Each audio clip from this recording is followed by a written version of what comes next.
नमस्कार दोस्तों, study IQ channel पे आप सबका वापस स्वागत है। आज से हम यूपीएससी मेंस आंसर राइटिंग का एक नया सीरीज स्टार्ट कर रहे हैं। इसमें हम हर दिन एक या दो क्वेश्चन को हम अटेम्प्ट करेंगे, समझेंगे कि क्वेश्चन किस तरीके से हमें उसमें अटेम्प्ट करना है, क्वेश्चन की डिमांड क्या है और किस तरीके से अपने कंटेंट को कंसोलिडेट करते हुए क्वेश्चन का रिक्वायरमेंट क्या है उसके अकॉर्डिंगली हमें उसमें आंसर लिखना है। हर दिन एक या दो क्वेश्चन इसके अंदर हम डिस्कस करेंगे और इसके साथ ही एट दी एंड हम एक कोट भी हमेशा डिस्कस करेंगे, जिसे आप अपने कंक्लूजन में, अपने इंट्रोडक्शन में या फिर ऐसे क्वेश्चन के अंदर आप उसे यूज़ कर सकते हैं। मेरा नाम संतोष चौधरी है। मैं यूपीएससी 2018 बैच की सिलेक्टेड ऑफिसर हूँ। आप चाहें तो मुझसे इंस्टाग्राम पे भी जुड़ सकते हैं, little_simple_बुद्धा पे। अगर आपको आंसर राइटिंग से रिलेटेड कोई भी क्वेश्चन है तो आप मुझसे यहाँ पे पूछ सकते हैं। हम आज का क्वेश्चन देखें उससे पहले कुछ आंसर राइटिंग से जुड़ी हुई बेसिक बातें हैं जो मैं आपसे करना चाहूँगी। जैसे कि सबसे पहले attempting of the question. 20 question आते हैं GS 1 to 4 के अंदर। इन 20 क्वेश्चंस को हमें सारे क्वेश्चंस अटेम्प्ट करने हैं। तो उसके लिए पहली बात होती है स्पीड। और स्पीड में एक क्वेश्चन सबका होता है कि क्या हम उसे पैराग्राफ में लिखें या फिर हम उसे पॉइंट्स में लिखें। इसका देखो कोई स्टैटिक आंसर नहीं है। आप पैराग्राफ में भी लिखिए और आप पॉइंट्स में भी लिखिए according to the demand of the question. Question का डिमांड कैसा है आप उसमें पैराग्राफ भी लिखिए। जहाँ पे आपको लगता है कि आप यहाँ पे कुछ पॉइंट्स ऐड कर सकते हो तो आप वहाँ पे सब कैटेगराइज करके पॉइंट्स ऐड कर दीजिए। फिर से आप थोड़ा सा यहाँ पे पैराग्राफ में लिख सकते हैं and you can add points into your सब हेडिंग्स।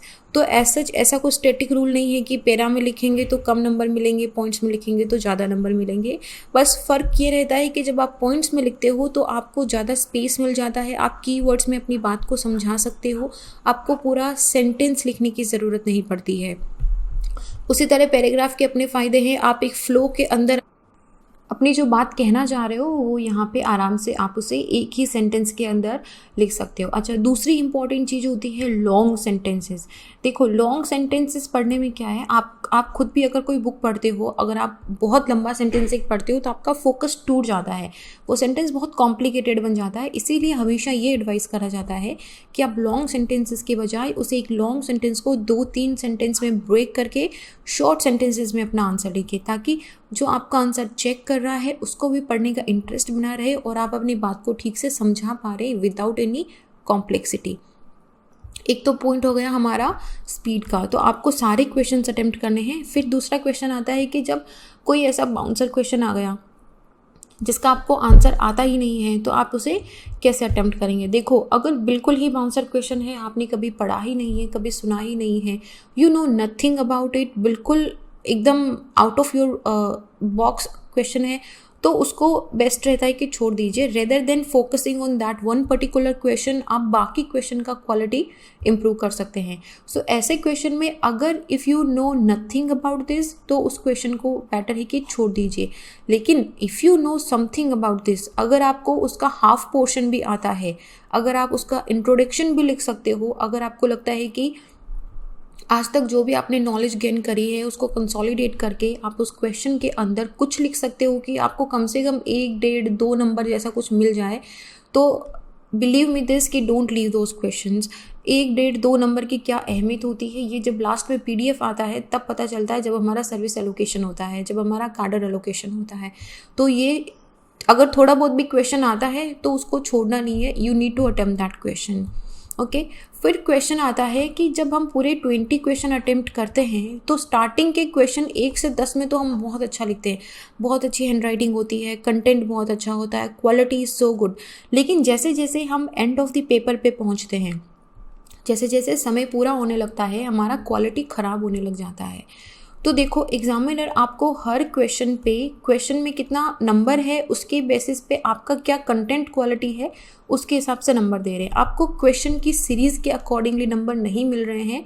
उनको नहीं फ़र्क पड़ेगा कि अच्छा चलो 1 से 10 में बच्चे ने अच्छा करा था, अभी थक गया होगा तो कोई बात नहीं, चलो कंपनसेट कर देते हैं। This is not how this happens. अगर आपको लगता है कि आप पीछे वाले क्वेश्चन के अंदर क्वालिटी को एकदम ही ख़राब कर रहे हो तो ऐसा मत करना। रेदर सी देखो, दो एक्सट्रीम के एकदम बेस्ट और वर्स्ट जाने से अच्छा है कि आप एक मॉडरेट ले लो। मॉडरेट में एवरेज में जो मार्क्स आते हैं वो बहुत ही अच्छे मार्क्स आते हैं, एटलीस्ट आप एक्सट्रीम्स में नहीं जाओगे। सो हमेशा कोशिश करना कि जो एंड वाले क्वेश्चंस हैं उनका भी आप क्वालिटी मेंटेन रखो, उनमें कंटेंट, अगर आपको लगता है कि आप बहुत थक गए हो, खैर 3 घंटे सीधा लिखते लिखते थक ही जाते हैं, लेकिन फिर भी अगर आप प्रैक्टिस करोगे तो थकान उतनी नहीं आएगी, लेकिन टाइम का क्रंच रहता है, तो टाइम के हिसाब से आपको लगता है तो आप पैराग्राफ में मत लिखो, उसे पॉइंट्स में लिख दो, सब हेडिंग डालो और उसे पॉइंट्स के अंदर अपना आंसर इस तरीके से उसमें लिख के आ जाओ। So at least you will have a good content here.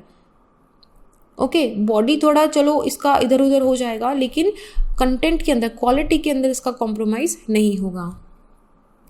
फिर एक क्वेश्चन आता है कि क्वेश्चन नंबर 1 से अटेम्प्ट करें या क्वेश्चन नंबर 20 से अटेम्प्ट करें, जहाँ से आपको ठीक लगे। अगेन आई एम सेइंग कि कभी कभी I have heard this from many people also कि फर्स्ट इंप्रेशन बनता है, लेकिन ऐसा जनरली होता भी नहीं है। So this totally depends upon you. जहाँ जिस क्वेश्चन में आपको लगता है कि आपको अच्छे से आता है, आपका कॉन्फिडेंस अच्छा है उसमें, आप वहाँ से स्टार्ट करो।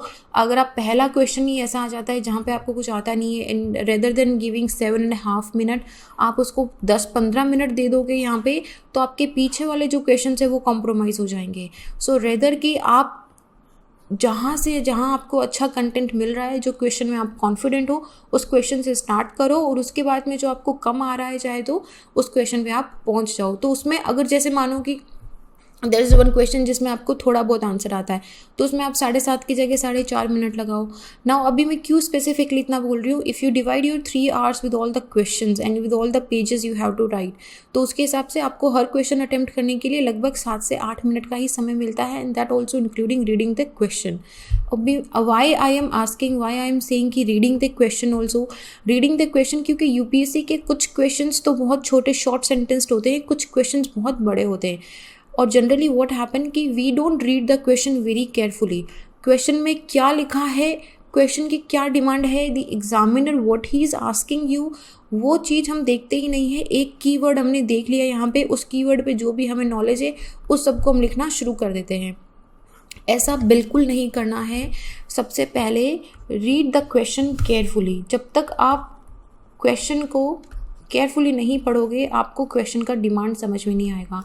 उसके बाद ये शिकायत नहीं होगी कि हम तो लिख के आए थे लेकिन हमें मार्क्स नहीं मिले।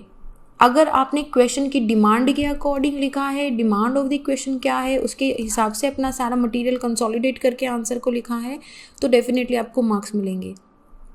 तो इसीलिए I am constantly emphasizing on the कि टाइम बहुत कम रहता है उसमें। क्वेश्चन को समझ के, क्वेश्चन के कितने पार्ट्स हैं, जनरली शॉर्ट सेंटेंस क्वेश्चन के 1 पार्ट रहते हैं, कभी कभी आपने नोटिस करा होगा कि एक क्वेश्चन के 2 या 3 पार्ट्स भी रहते हैं।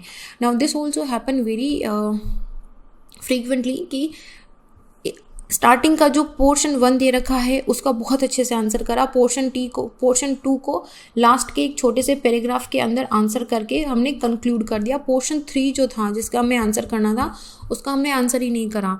जब आपने इस क्वेश्चन को आंसर ही नहीं करा तो आपको इसके मार्क्स कैसे मिलेंगे? अगर आपको लगता है क्वेश्चन 2 या 3 पार्ट में डिवाइडेड है, then please answer all the parts of the question. सारे पार्ट्स को आंसर इसमें करना ज़रूरी है, क्योंकि उसके मार्क्स उस हिसाब से डिवाइडेड रहते हैं। अगर आपने 12 में से 6 या 7 या 8 नंबर का क्वेश्चन अटेम्प्ट करा है तो आपको नंबर 8 में से ही मिलेंगे। जो 4 आप भूल गए अटेम्प्ट करना वो आपको नहीं मिलेंगे मार्क्स। इसलिए सारे parts, all parts of the question you need to attempt. फिर एक और क्वेश्चन रहता है कि what about the uses of diagrams, what about the uses of maps, flow charts. So ये सब तो आजकल बहुत ही इम्पॉर्टेंट हो गया। And why I am saying कि आजकल बहुत इंपॉर्टेंट हो गया, because if you see the copies of many aspirants, even the selected candidate also, you can see कि वो अपने कंटेंट को क्रिएटिव वे के अंदर रिप्रेजेंट कर रहे हैं। So if you make a diagram, so आपका बहुत सारा कंटेंट डायग्राम के अंदर कवर हो जाएगा, आपको उस डायग्राम को एक्सप्लेन करने का ज़रूरत नहीं है। सो if you make a diagram, थोड़ा पिक्टोरियल रिप्रेजेंटेशन हो जाता है। And same goes with the maps also and flow charts also. थोड़ी सी क्रिएटिविटी लाने के लिए you can make a flow chart like this. और अगर आपको लगता है कि इस तरीके से बनाना है कहीं पे, तो इस तरीके से आप अपने फ्लो चार्ट्स भी यहाँ पे बना सकते हो। इससे आपका क्या होगा ना कि कम स्पेस के अंदर ज़्यादा इन्फॉर्मेशन आप यहाँ पे लिख पाओगे। सिमिलरली मैप्स, जहाँ पे भी आपको लगता है मैप बनाना है, पूरी कंट्री का मैप बनाना है, तो आप पूरी कंट्री का मैप बना दीजिए। अगर आपको लगता है कि कंट्री में किसी स्पेसिफिक स्टेट है, तो उस स्टेट का अगर आपको याद है, अगर आप थोड़ा भी 70-80% रिजेम्बलेंस करता हुआ मैप बना सकते हो, तो उसको यहाँ से डिवाइड करते हुए इस तरीके से उसमें मैप बना के बता दीजिए। सो that would also be fine. तो इस तरीके से diagrams, maps and flow chart का यूज़ तो करना ही है, और उसके साथ ही में हमें फैक्ट्स का यूज़ करना है, उसके साथ में हमें एग्जाम्पल्स का, केस स्टडीज़ का।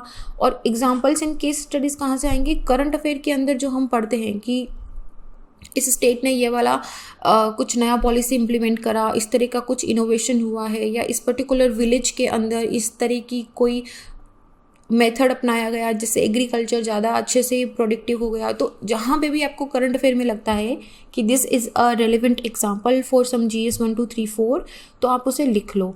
GS 4 में generally it is very imperative कि आप वहाँ पे अपने पर्सनल लाइफ से रिलेटेड भी, और जो इम्पॉर्टेंट पर्सनालिटीज़ हैं उनकी लाइफ से रिलेटेड एग्जांपल्स और केस स्टडीज़ को अपने आंसर में एज ए सपोर्टिव कंटेंट आप उसमें प्रोवाइड करिए।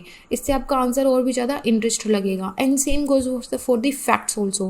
क्वेश्चन आता है कि फैक्ट को याद कैसे रखें। देखो, बहुत ज़्यादा डेटा तो याद रखना मुश्किल होता है, जाहिर सी बात है। तो rather I can advice you on something कि आप एक छोटा सा डायरी बना लीजिए, नॉट दैट बिग, क्योंकि जितना ज़्यादा छोटा होगा आपके, हमारा साइकोलॉजिकली भी ऐसा रहता है कि छोटी चीज़ को रिवाइज करने में ज़्यादा टाइम नहीं लगता है। तो उसमें जहाँ पे भी आपको GS 1 2 3 4 जो इम्पॉर्टेंट टॉपिक्स हैं, एक बार सिलेबस खोल के उसमें देखो कि अच्छा पॉपुलेशन पे डेटा चाहिए, पॉपुलेशन का थोड़ा सा अगर आपको कहीं करंट अफेयर में मिल रहा है तो ठीक है, नहीं तो गूगल करो उसे और उस डेटा को यहाँ पे छोटा सा लिख लो कि पॉपुलेशन में ये डेटा है। अब ये क्वेश्चन GS 1 में आता है या GS 2 के अंदर आता है, आप पॉपुलेशन, या GS 3 में आता है, पॉपुलेशन का डेटा क्वेश्चन के अकॉर्डिंग यूज़ कर सकते हो। Same do for the women also, same do for the economy also, agriculture also, इस तरीके से। और डिजास्टर मैनेजमेंट के अंदर जैसे इंडिया का कितना % एरिया है जिसमें फ्लड आता है हर साल, कितना फ्लड प्रोन एरिया है, कितना लैंडस्लाइड प्रोन एरिया है, इस तरीके से आप छोटा सा एक डेटा, अपना डेटा डायरी बना लो। उस डेटा डायरी के अंदर अपना सारा डेटा लिख लेना। इसे थोड़ा फ्रीक्वेंटली रिवाइज करोगे, जब आप मॉक क्वेश्चंस अटेम्प्ट करोगे, जब आप मॉक क्वेश्चंस में इस डेटा को कंटिन्यूसली यूज़ करोगे, तो आपकी हैबिट में आ जाएगा और आपको उसे याद भी नहीं रखना पड़ेगा। So that would be a very easy way to go. Last topic है कि इंट्रोडक्शन एंड कंक्लूजन को कैसे लिखना है। नाउ इंट्रोडक्शन के अंदर ये टोटली डिपेंड करता है कि क्वेश्चन कैसा है। अगर क्वेश्चन कुछ करंट अफेयर पे बेस्ड है, या फिर कुछ डेफिनेशन बेस्ड है, तो आप या तो अगर कोई कीवर्ड है उसमें तो आप उसको डिफाइन कर सकते हो, ठीक है। सिंपल से डेफिनेशन ले लो, जैसे गवर्नेंस है, गुड गवर्नेंस है, तो गुड गवर्नेंस की एक डेफिनेशन ले लो। उस गुड गवर्नेंस की डेफिनेशन को सबसे पहले लिख दो कि this is what the good governance is. This is one method. The second is कि आप उसे करंट अफेयर से लिंक कर सकते हो, टोटली डिपेंडिंग अपॉन कि what kind of question you are answering. उसके हिसाब से आपको चूज करना है कि आप डेफिनेशन से इंट्रोडक्शन स्टार्ट करोगे, किसी फैक्चुअल डिटेल से आप स्टार्ट करोगे, या फिर करंट अफेयर में वो क्यों बार बार न्यूज़ में रहा है आप वहाँ से स्टार्ट करोगे। इंट्रोडक्शन बहुत लंबा नहीं जाना चाहिए, 2 से 3 लाइन का इंट्रोडक्शन ही यहाँ पे रहना चाहिए। उसके बाद सेकंड पोर्शन आता है हमारा बॉडी का। बॉडी में आप क्या करोगे, डिपेंडिंग अपॉन कि उस क्वेश्चन के कितने पोर्शंस हैं। अगर उस क्वेश्चन में 1 या 2 या 3 जितनी भी पार्ट्स बने हुए हैं, उन पार्ट्स के अकॉर्डिंग आप क्वेश्चन की बॉडी को सब कैटेगराइज करोगे। फर्स्ट पार्ट में सब हेडिंग डाला और उसका आंसर करा, सेकंड पार्ट में सब हेडिंग डाला और उसका आंसर करा, सब हेडिंग डाला और उसका आंसर करा। इस तरीके से आप उसे आंसर करोगे। अगर आपको लगता है कि पोर्शन 1 के अंदर आपको कुछ और भी सब कैटेगरीज बनानी है, तो आप सब हेडिंग दो, अपना पॉइंट लिखो, सब हेडिंग दो, अपनी पॉइंट लिखो। द पॉइंट इज कि आप जो भी लिख रहे हो वो विजुअली क्लियर होना चाहिए कि आपने इस तरीके से अपना जो डेटा है, अपना जो नॉलेज है, उसको रिप्रेजेंट करा है। इसीलिए यहाँ पे हेडिंग्स, सब हेडिंग्स काफ़ी इंपॉर्टेंट बन जाती है। आप चाहो तो अपनी हेडिंग्स को कैपिटल लेटर्स में लिख सकते हो, आप चाहो तो अपनी हेडिंग्स को अंडरलाइन कर सकते हो, बॉक्स बना सकते हो, so that it is very clearly visible कि अच्छा ओके ये वाला पोर्शन ऑफ क्वेश्चन भी यहाँ पे आंसर करा गया है और उसके अंदर भी यहाँ पे सब कैटेगरीज बनाई है कि अच्छा इकोनॉमी पे क्या इफेक्ट रहेगा, सोसाइटी पे क्या इफेक्ट रहेगा, फार्मर्स पे क्या इफेक्ट रहेगा। तो इससे क्या होगा कि एक वाइड आइडिया मिल जाता है कि आपने पूरे क्वेश्चन को हॉलिस्टिक अप्रोच लेके आंसर करा है। This is how our body of the question would go. Third portion होता है कंक्लूजन, या फिर जैसे हम वे फॉरवर्ड भी बोलते हैं। वे फॉरवर्ड में भी टोटली डिपेंड करता है, जैसे अगर हिस्ट्री का कोई क्वेश्चन है, वर्ल्ड हिस्ट्री का, और आपको लगता है कि that same event is some way repeating in the current scenarios also, तो आप उसमें छोटा सा 2-3 लाइन के अंदर वो करंट सिनारियो मेंशन कर दीजिए कि something like that is happening here also. या फिर आपको लगता है कि उस पर्टिकुलर हिस्टोरिक इवेंट का आज के करंट में कोई रेलेवेंस है, तो आप कंक्लूजन में 2-3 लाइन में उस करंट रेलेवेंस को भी लिख सकते हो। बाकी जैसे ज्योग्राफी का क्वेश्चन आता है, तो ज्योग्राफी के क्वेश्चन में जनरली कंक्लूजन्स बनते नहीं हैं, तो उसके कंक्लूजन के अंदर क्वेश्चन भी डिपेंड करता है। अगेन आई एम आस्किंग, अगर पूरा स्टैटिक क्वेश्चन है तो उसके अंदर आप नीचे कंक्लूजन में लिख दोगे कि इस तरीके से ये वाला जो इवेंट है ये होता है, बहुत ही शॉर्ट में 2-3 लाइन में। अगर वो करंट अफेयर बेस्ड क्वेश्चन है या फिर उसमें आपसे सजेशंस पूछा गया है, तो आप वहाँ पे कोई रिपोर्ट, जैसे आप आईपीसीसी का रिपोर्ट वहाँ पे लिख दीजिए, या फिर कोई भी दूसरी रिपोर्ट या रिकमेंडेशंस आपको याद आता है जो आप कंक्लूजन में as a suggestion, as a positive way forward लिख सकते हो, तो आप उसको यहाँ पे लिख सकते हो। सिमिलरली GS2 के अंदर भी सरकारिया कमीशन या पूंजी कमीशन की रिकमेंडेशंस या कोई भी नीति आयोग की रिकमेंडेशंस आपको याद आती है, then always write those recommendations. कुछ एक तो कीवर्ड्स याद कर लो, कीवर्ड्स बहुत हेल्पफुल होते हैं एग्जाम के अंदर। कुछ रिपोर्ट्स की रिकमेंडेशन, जैसे लॉ कमीशन ने ये बोला है, पूंजी कमीशन ने ये बोला है, सरकारिया कमीशन ने ये बोला है, कुछ बेसिक रिपोर्ट्स आई हैं, ये सब आपने प्रीलिम्स में ऑलरेडी पढ़ा है, तो ये सब आपको याद रहेगा। बस वो है कि जो प्रीलिम्स में पढ़ा है उसको हमें मेंस के लिए उसको इंटीग्रेट करना है। Okay, and similarly for the GS3 also. GS4 के अंदर generally again it totally depend upon कि किस तरह का क्वेश्चन आया है, किस तरीके से आप उसे अटेम्प्ट कर रहे हो, उसमें कंक्लूजन या वे फॉरवर्ड लिखना है। एंड सेम इज इंट्रोडक्शन, 2 या 3 लाइन से ज़्यादा इसका कंक्लूजन नहीं होना चाहिए, और वे फॉरवर्ड हमेशा पॉजिटिव लुकिंग होना चाहिए। अगर आपके पास कोई इनोवेटिव आइडिया है, आपके खुद के कुछ विचार हैं जो बहुत अच्छे हैं, आगे जाके आप एज ए एडमिनिस्ट्रेटर अगर आप उनको इम्प्लीमेंट करना चाहते हो, then you can write those also, लेकिन उसे इस मैनर में लिखना है कि वो बहुत ही इम्प्रेसिव लगे। लेकिन अगर if you have some very new out of the box thinking ideas, definitely mention those ideas here also. Okay, so these were some basic points which I wanted to tell you before we start this answer writing series. इस answer writing series के अंदर हम हर दिन एक question attempt करेंगे। Generally हमारी approach ये रहेगी कि सबसे पहले हम देखेंगे कि क्वेश्चन आया क्या है, understand the question. If we cannot understand the question clearly, तो उसको ठीक से आंसर करना कभी अलाइन नहीं होगा। So we have to understand the question. Once you understand the question और उसमें देखो कि क्या कीवर्ड है, what is it is asking, demand क्या है उसकी, उसके बाद देखो कि क्वेश्चन के पार्ट्स कितने हैं, 1 2 3, मुझे कितने पार्ट्स में से आंसर करना है। सो जनरली जैसे आप क्वेश्चन पढ़ो तो वहाँ पे लिख लो, अच्छा okay this is 1 question, this is 2 question and this is 3 question. So subconsciously it is in your head कि नाउ अच्छा मुझे जब मैं आंसर लिख रहा हूँ तो मुझे ये तीनों पोर्शंस क्वेश्चन के अटेम्प्ट करने हैं और तीनों पार्ट को मुझे इसमें आंसर करना है। ओके, उसके बाद में हम ये देखेंगे कि किस तरीके से हम उसका इंट्रोडक्शन, बॉडी और कंक्लूजन क्वेश्चन का लिखेंगे, और मैं आपको थोड़ा सा एक्सप्लेन करूँगी कि वो किस सिनारियो में है, किस तरीके से आप उस क्वेश्चन को अटेम्प्ट कर सकते हो विद द प्रोवाइडेड कंटेंट।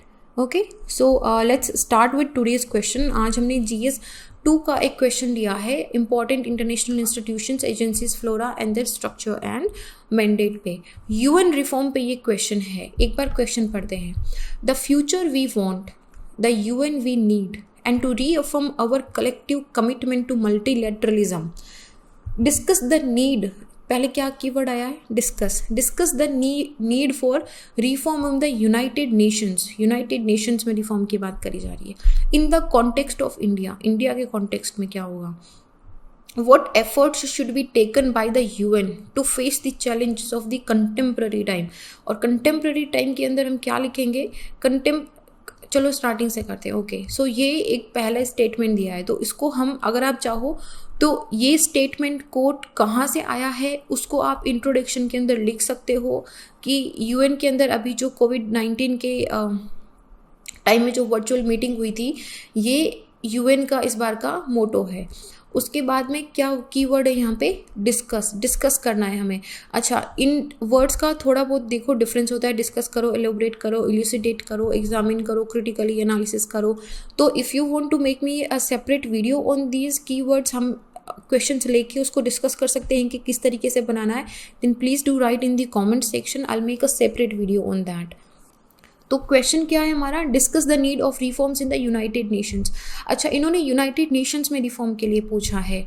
अभी यहाँ पे क्वेश्चन दो पार्ट्स में डिवाइड हो जाता है। अगर आपको यूएन में पूछा है तो आप इसमें सब लिखोगे, जनरल असेंबली भी लिखोगे, आप सिक्योरिटी काउंसिल भी लिखोगे, और आप इकोनॉमिक एंड सोशल ऑर्गेनाइजेशन वाला है वो भी आप इसमें लिखोगे। अगर ये क्वेश्चन आपसे सिर्फ यूनाइटेड नेशन सिक्योरिटी काउंसिल के लिए पूछा होता तो आप सिर्फ यूएनएससी पे फोकस करते, but because this question is about reforms in the United Nations, which means we have to write about the complete UN nations, सारी bodies के बारे में लिखना है, and that also in the context of India। उसके बाद second portion है हमारा, क्या एफर्ट्स लिए जाने चाहिए यूएन के द्वारा इन कंटेम्प्रेरी टाइम्स में। कंटेम्प्रेरी टाइम का मतलब क्या है, सबसे पहला कंटेम्प्रेरी टाइम तो अपना है कोविड का कंटेम्प्रेरी टाइम, तो कोविड का टाइम हो गया। उसके बाद में क्या, ट्रेड वॉर चल रहा है, तो we will write about the trade war. अच्छा, फिर एंटी ग्लोबलाइजेशन चल रहा है, एंटी ग्लोबलाइजेशन एंड जेनोफोबिया का जो केस चल रहा है, जेनोफोबिया जो चल रहा है उसके बारे में लिखेंगे। एंड सिमिलरली जो इकोनॉमी डाउन होती जा रही है continuously, will write about that also. तो these are like some contemporary challenges the UN is facing. सिर्फ एक कोविड पे फोकस मत करना, बाकी जो चीज़ें हैं उनको भी नहीं भूलना है, उनको भी 1 या 2 लाइन के अंदर मेंशन करना है और उसके नीचे अंडरलाइन करना है, ताकि पता रहे कि अच्छा ये हमने लिखा है, यहाँ पे हमारा कीवर्ड है। ओके, देखो कॉन्टेक्स्ट ऑफ द क्वेश्चन क्या है। सबसे पहले स्टार्टिंग में जो लाइन दी थी, the future we want the United Nation we need and reaffirming our collective commitment to multilateralism. क्या है ये, 75th यूएनजीए का अभी जो मीटिंग हुआ था उसका थीम है ये इस बार का। तो हमारे जो प्रधानमंत्री श्री नरेंद्र मोदी जी हैं, उन्होंने भी रिफॉर्म के लिए बोला है कि बहुत ही आउटडेटेड स्ट्रक्चर हो गया है।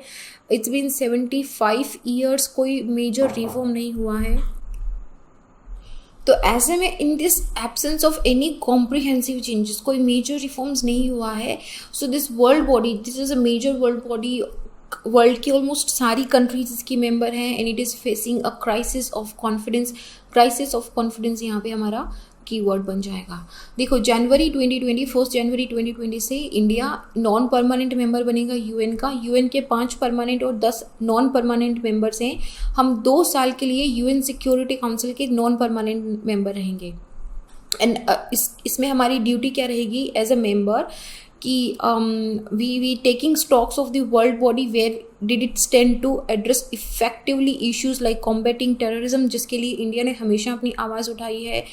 As an individual freedom, reformed multilateralism का मतलब क्या है यहाँ पे, देखो ट्रेड वॉर के अंदर मान लो, एंटी ग्लोबलाइजेशन वेव के अंदर मान लो, जो मल्टीलेटरल ट्रीटीज़ या मल्टीलेटरलिज्म जो बेसिक है हमारा ग्लोबलाइजेशन का, वो कंटिन्यूसली वीक होता जा रहा है। So we have to strengthen the multilateralism and dealing with the कोविड-19 पेंडेमिक और बाकी जो डेवलपमेंटल इश्यूज़ हैं, उनको इंडिया का मेजर चैलेंज रहेगा कि वो as a non permanent member इसको एड्रेस करे। G4 नाम का एक ग्रुप है, India, Japan, Brazil and Germany. ये 4 कंट्रीज़ कब से बोल रही हैं कि यूएनएससी के अंदर मेजर रिफॉर्म्स की ज़रूरत है। And by mean of major reform they want कि जो member of permanent member of UNSC हैं उनका नंबर इंक्रीज़ करा जाए। अभी जो 5 मेंबर्स हैं यूएनएससी के परमानेंट सीट में, they have the veto power, और वो अगर आप देखोगे तो पांचों की पांचों कंट्री नदर्न हेमिस्फेयर में है। बाकी जो मेजर कॉन्टिनेंट्स एंड मेजर जो राइजिंग कंट्रीज़ हैं उनको रिप्रेजेंट नहीं करती है। जैसे साउथ अमेरिका से, अफ्रीका से कोई भी कंट्री नहीं है वहाँ पे। एंड जो मेजर इकोनॉमीज़ हैं जैसे India, Japan, Germany, Brazil, these are very major economies. अभी इनका बहुत बड़ा से है पूरे वर्ल्ड के ट्रेड के अंदर, वर्ल्ड की इकोनॉमी के अंदर, लेकिन फिर भी they don't have a say in the UNSC which is a major decision making body of the UN. India का कैंडिडेचर जो सिक्योरिटी काउंसिल के लिए है, it is a commitment to promote responsible and inclusive solutions to the international peace and security. इसको लिखना है हमें conclusion के लिए। और फिर क्यों ज़रूरत पड़ रही है यूएन रिफॉर्म्स की? क्योंकि कोविड-19 को फाइट करने के लिए यूएन ने कोई इफेक्टिव स्ट्रैटेजी दी नहीं है, और ये बहुत बड़े तरीके से फेलियर रहा है कि कोविड-19 को कंट्रोल करने के लिए। तो क्या नीड क्या है, ज़रूरत क्या है? सिर्फ 5 ही परमानेंट मेंबर बॉडीज़ हैं और वो पूरे मेजर जितनी भी डिसीजंस होती है उनको लेती है। So in short we can say कि they are the major controlling countries of the UN. Security council का जो अभी करंट कॉम्पोजिशन है वो वर्ल्ड वॉर 2 के टाइम पे जो कंट्रीज़ मेजर पावर में थी उनका रियलिटीज़ दिखाता है। उसके बाद में बहुत ज़्यादा चेंजेस आ गए हैं in the next 75 years since the world war 2। बहुत ज़्यादा और भी कंट्रीज़ हैं जो भी they are in a very powerful position, लेकिन यूएन उस स्पेस में नहीं रहा है with the changing balance of power in the world. तो यूएनएससी के रिफॉर्म के टाइम पे जो बड़े पावर उस वक्त जो उनके प्रिविलेजेस थे, they were made the permanent member of the UN council.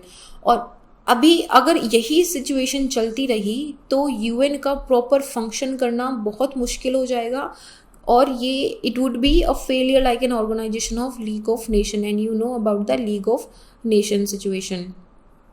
बाकी कुछ और भी कंट्रीज जैसे East Asia, South America, Africa, इनका कोई रिप्रेजेंटेशन ही नहीं है। अफ्रीका एंड साउथ अमेरिका इतना बड़ा कॉन्टिनेंट है, East Asia such a major part of the world economy, but they have no say in the permanent membership. और फिर G4 वाला जो हमने बताया था, which is the emerging world power, important economies. In every case you see in the point of governance, India is one of the largest democracy, but it does not have any say in the UNSC, and you see it is the rising economy also, defense में भी बहुत powerful है, but they have no say। So this is one major point कि क्यों UNSC के अंदर reform होना चाहिए। तो ये तो हमने यूएनएससी की बात करी। Now because the question is about the UN reforms, तो we have to talk about the other bodies also. जैसे यूएन पीस कीपिंग ऑपरेशन जो है, इवन दो इंडिया का लार्जेस्ट नंबर है यूएन पीस कीपिंग के अंदर, और कहाँ पे इसका ऑपरेशन कैसे डिप्लॉय होना है और किस तरीके से ऑपरेशन इम्प्लीमेंट होगा, इसमें इंडिया का से है। लेकिन यूएन पीस कीपिंग ऑपरेशन इतना सक्सेसफुल नहीं रहा है, and that also specially in avoiding the chaotic situations, उसमें तो बिल्कुल भी सक्सेसफुल नहीं रहा है। उसके बाद में यूएन की जो एसोसिएटेड बॉडी हैं जैसे कि the economic and social council, इसको भी बहुत बड़ा क्रिटिसिज्म करा गया है, और it is been overshadowed by the IMF and the world bank which are not a part of the UN. तो इनमें क्या डेमोक्रेटिक प्रोसेस लेक कर रहा है, ट्रांसपेरेंसी एंड अकाउंटेबिलिटी नहीं है। सो ये हम अपने क्वेश्चन की बॉडी के अंदर यूज़ करेंगे कि किस तरीके से जो बाकी रिफॉर्म्स हैं, बाकी बॉडीज़ में रिफॉर्म है, उसकी भी ज़रूरत है, क्योंकि उनमें डेमोक्रेटिक प्रोसेस, ट्रांसपेरेंसी और अकाउंटेबिलिटी की कमी है। Then will come to the UNGA also. Problem क्या है UNGA के साथ कि ये सिर्फ नॉन बाइंडिंग रिकमेंडेशन दे सकती है। मेजर डिसीजन मेकिंग UNSC ही है, ये सिर्फ नॉन बाइंडिंग रिकमेंडेशन देगी, अगर उसको नहीं मानना है तो नहीं मानेंगे। तो एक ये वजह है कि काफ़ी UN का मतलब इट इज़ बहुत सारे ऑलमोस्ट सारी कंट्रीज UNGA की मेंबर है, लेकिन फिर भी this is not as powerful as the UNSC which is controlled by the 5 countries. तो यहाँ पे एक मेजर रिफॉर्म की ज़रूरत है। अच्छा, हमने मल्टीलेटरलिज्म की बात करी थी, क्यों मल्टीलेटरलिज्म की ज़रूरत है? देखो, न्यू कोल्ड वॉर राइज हो रहा है, ईस्ट और वेस्ट का कॉन्फ्लिक्ट, चाइना USA रशिया का conflict, divided West. Initially post war alliance के टाइम पे जो US और यूरोपियन के बीच में जो अलायंस बनी थी वो अभी डाइवर्ज हो रही है US के बीच में, और आपने देखा कि बाकी यूरोपियन कंट्रीज़ के बीच में भी। If you know about the Iran nuclear deal, तो उसके अंदर दोनों के बीच में डिवीजन हो गया था। Then the president of USA की अमेरिका फर्स्ट फॉरेन पॉलिसी की वजह से एंटी ग्लोबलाइजेशन चल रहा है, he is only focusing on the America first. UN ineffective होता जा रहा है। UNSC जो है इसमें स्पेशली अगर किसी कंट्री या फिर किसी कंट्री के जो फ्रेंड्स हैं, कंट्री फ्रेंड्स, उनके अगेंस्ट में कोई डिसीजन लिया जा रहा है तो उसको ब्लॉक कर दिया जाता है because they have the veto power. Specially China, it blocks the serious discussion on the origin and source of the crisis. Covid के बारे में बात करी जा रही है तो चाइना ने क्योंकि सपोर्ट नहीं करा, चाइना ने सही रिपोर्ट्स नहीं पेश करी, तो उसकी वजह से कोविड को कंट्रोल करना भी मुश्किल हो गया था। तो दीज आर सम पॉइंट्स कि क्यों मल्टीलेटरलिज्म चैलेंज हो रहा है और किस तरीके से यूएन को उसको हैंडल करना है। नाउ यूएन सिक्योरिटी काउंसिल में एक्सपेंशन के क्या इम्पेडिमेंट्स हैं, प्रॉब्लम्स क्या हैं, कहाँ पे अटक रही है। देखो, सबसे पहली बात है कि जिसके पास पावर होता है वो कभी अपने हाथ से पावर नहीं जाने देता है। सिमिलरली जो 5 परमानेंट मेंबर्स हैं जिनके हाथ में सबसे बड़ा डिसीजन मेकिंग है, दे वुड नेवर वांट कि किसी और को आने दे और हमारा जो पावर है उसको डाइल्यूट कर दे। It has never happened in the history. दूसरा, जैसे G4 है वो इस उम्मीद के साथ आती है कि हमें यूएनएससी में रिफॉर्म करना है। Similarly there is a club called coffee club, वो अराउंड लाइक 40 ऑड मेंबर्स हैं जो ये चाहते हैं कि नहीं, they are holding back the reforms in the United Nation Security Council की नहीं, रिफॉर्म्स नहीं करने हैं। तो इसमें क्या है ना कि 2 ग्रुप्स के बीच में ऐसे मानो कि तनातनी चल रही है कि नहीं, एक बोल रहा है कि रिफॉर्म करेंगे, दूसरा बोल रहा है रिफॉर्म नहीं करेंगे। सो एक कंसेंसस होना चाहिए ना, वो नहीं है। जैसे ब्राज़ील के अगेंस्ट अर्जेंटीना बोल रहा है, ऑस्ट्रेलिया जो है जापान को ब्लॉक कर रहा है यहाँ पे, कनाडा और साउथ कोरिया जो है they are also opposing to the developing countries. बाकी देखो, जैसे इंडिया को क्या हो रहा है कि पाकिस्तान ब्लॉक कर देता है, चाइना जापान को ब्लॉक कर देता है, इटली जो है ये it is competing with the Germany also, Argentina Brazil को नहीं करने देता है। तो ये क्या हो रहा है कि उनके एफर्ट्स में ब्लॉकेज बन रहा है। अफ्रीका इतना बड़ा कॉन्टिनेंट है लेकिन फिर भी कोई रिप्रेजेंटेशन नहीं है। रिप्रेजेंटेशन के साथ ही कोई पूरी कॉन्टिनेंट के अंदर कोई एक कंसेंसस बोलते ना कि वन वॉइस के अंदर डिमांड करना, वो वन वॉइस डिमांड भी नहीं है यहाँ पे। देन यूएनएससी में कोई परमानेंट पैरामीटर्स नहीं है कि आप अगर किसी कंट्री को परमानेंट मेंबरशिप के लिए रिकमेंड करना चाहते हो तो व्हाट आर द क्राइटेरियाज। भाई कुछ क्राइटेरिया होने चाहिए कि आपका इकोनॉमी इतना हो, आपका पॉपुलेशन इतना हो, आपका पावर इतना हो। There are no defined criterias. तो एक वो सबसे बड़ी कमी है। और उसके बाद में एक ये भी कंसर्न है कि अगर काउंसिल का एक्सपेंशन करा गया तो उसकी इफ़िशियंसी और फंक्शनिंग में प्रॉब्लम हो जाएगी। अभी 5 लोगों का से है, फिर 10 लोगों का से रहेगा, और अगर 10 के पास वीटो पावर रहेगा तो अगर किसी ने भी, एक ने भी ना बोल दिया तो उससे क्या होगा कि पूरा जो भी एक डिसीजन ले रहे थे वो पूरा का पूरा ब्लॉक हो जाएगा। तो इंडिया का क्या डिमांड है and why it is saying कि we should get a permanent membership. सो पहले 40 सालों के लिए तो हमने कभी पूछा ही नहीं कि हमें परमानेंट मेंबरशिप चाहिए क्या। इट वाज ओनली 1993 जब इंडिया का पोजीशन वर्ल्ड ट्रेड के अंदर, वर्ल्ड इकोनॉमी के अंदर काफ़ी इंप्रूव हो गया था, it had a major position, तब we wrote a written proposal to the UN as a response to the general assembly's resolution की रिफॉर्म्स किस तरीके से करना चाहिए। और तब भी हमने स्पेसिफिकली ये नहीं लिखा कि हमें परमानेंट मेंबरशिप चाहिए क्या। पिछले कुछ सालों से ही इंडिया ने परमानेंट मेंबरशिप के लिए पूछना स्टार्ट करा है। And why does India deserve a place in the council. देखो, एक तो हम लार्जेस्ट डेमोक्रेसी हैं वर्ल्ड की, हमारा साइज ऑफ इकोनॉमी बहुत बड़ा है, हमारा जो cultural impact on the world है वो भी बहुत बड़ा है। India is a major player not only in Asia but in the world also. UNSC एक रिप्रेजेंटेटिव, बहुत ज़्यादा रिप्रेजेंटेटिव बॉडी बन जाएगी अगर इंडिया इसका परमानेंट मेंबर बनता है तो। और इंडिया ने हमेशा आवाज़ उठाई है humanity against the enemies of the humanities, human race and the human values. Terrorism के खिलाफ आवाज़ उठाई है, illegal weapons, drugs and money laundering के खिलाफ हमेशा इंडिया ने इंटरनेशनल प्लेटफॉर्म्स पे अपनी आवाज़ रखी है। इसके बाद में हमारा वैक्सीन प्रोडक्शन का बहुत बड़ा इंडस्ट्री है। So India is very willing for the providing the vaccines also, कि हम पूरी एक cold chain and storage capacities establish करेंगे उन सारी कंट्रीज़ में जिनके पास रिसोर्सेज नहीं है टू फाइट दी कोविड। अगर हम वैक्सीन प्रोडक्शन करेंगे, हम उनको सिखाएंगे, हम वहाँ पे इस्टेब्लिश भी करेंगे कि किस तरीके से वैक्सीन को प्रोड्यूस करके कोविड को फाइट करा जा सकता है। So these would be the India's contribution if it becomes a permanent member of the UNSC. India का रोल क्या है इन रिफॉर्मिंग द यूनाइटेड नेशंस। देखो, यूएनएससी काफ़ी डिसफंक्शनल होता जा रहा है and India has developed A multilateral agenda of its own. Decolonisation से लेके डिसआर्ममेंट तक से लेके न्यू इंटरनेशनल इकोनॉमिक ऑर्डर, हर चीज़ में इंडिया का से रहा है और उसने आगे बढ़ के पार्टिसिपेट करा है। और ऐसा नहीं है कि देखो यूनाइटेड नेशन में बिल्कुल रिफॉर्म नहीं हुआ है, क्या हुआ है लेकिन बहुत ही कम हुआ है। तो no reform of the world would be complete without the reform of the security council. क्यों? क्योंकि सबसे मेजर डिसीजन बॉडी ही यूनाइट सिक्योरिटी काउंसिल है। अगर यूएनएससी में रिफॉर्म नहीं है तो बाकी जो रिफॉर्म अगर यूएन में दिखाएंगे तो वो तो ऐसे होंगे कि डाइवर्ट कर रहे हैं ध्यान, इसलिए। अच्छा, फिर engaging with other multilateral forums also, हम हमेशा बाकी दूसरे जितने भी मल्टीलेटरल फोरम्स हैं उनके साथ इंडिया पार्टिसिपेट करता है। और इंडिया ने it can propose a bicameral parliamentary assembly framework for the UNG also. इसको आप रिकमेंडेशन में लिखोगे, हमने बोला था ना, in context of India, so you will write in the body part also. Then balancing international national interest and the multilateralism, ये India की खासियत रही है कि हमने अपने इंटरेस्ट पे भी काम करा है और हमने इंटरनेशनल कॉरपोरेशन पे भी काम करा है। टेरिटोरियल इंटीग्रिटी पे हमने वी इंश्योर्ड कि we have a territorial integrity even when the China was very aggressive and still in like many current scenarios it has been very aggressive on the border, लेकिन हमने we have been very vigilant about our territorial integrity. उसके बाद में भी हमने FATF के साथ काम करा है। एंड नॉन अलाइन मूवमेंट तो आपको पता ही है कि इंडिया स्टार्टिंग से इसका फाउंडर रहा है। तो इस तरीके से काफ़ी सारे मल्टीलेटरल इंस्टीट्यूशंस हैं जिसके अंदर इंडिया बहुत आगे बढ़ के पार्टिसिपेट करता है और अपना एक मेजर रोल भी प्ले करता है। सो यहाँ पे हम इसे कंक्लूजन में लिखेंगे कि the world cannot fight today's challenge with an outdated structure.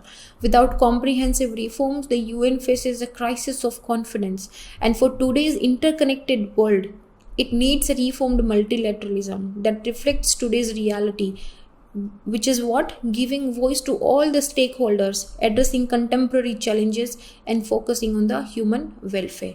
And that is where we conclude our answer of the UN reforms. I hope it all went well. I hope कि अभी आपको समझ आया होगा किस तरीके से क्वेश्चन को अटेम्प्ट करना है और क्या कंटेंट हमें उसमें लिखना है. So this is how we need to attempt this particular question. अच्छा, आज का कोट ऑफ द डे देख लेते हैं. Good governance depend on the ability to take responsibility by both administration as well as people. जहाँ पे भी good governance की बात आती है, किसी स्कीम या पॉलिसी के फेलियर की बात आती है, it has always been said कि हमेशा बॉटम अप अप्रोच होनी चाहिए, विच मीन्स कि लोकल पीपल को, कॉमन पीपल को पार्टिसिपेटिव होना चाहिए.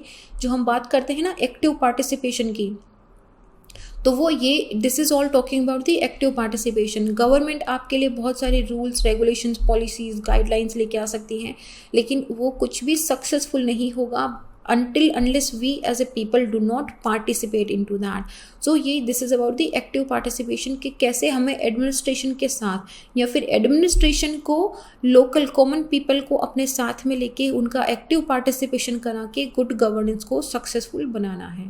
एंड विद दैट नोट हम आज का ये क्वेश्चन नंबर 1 का हमारा जो पार्ट था इसको फिनिश करते हैं. I'll see you guys. I hope it was a useful video for you all. I'll see you guys in the next question. Till then, take care. Jai Hind.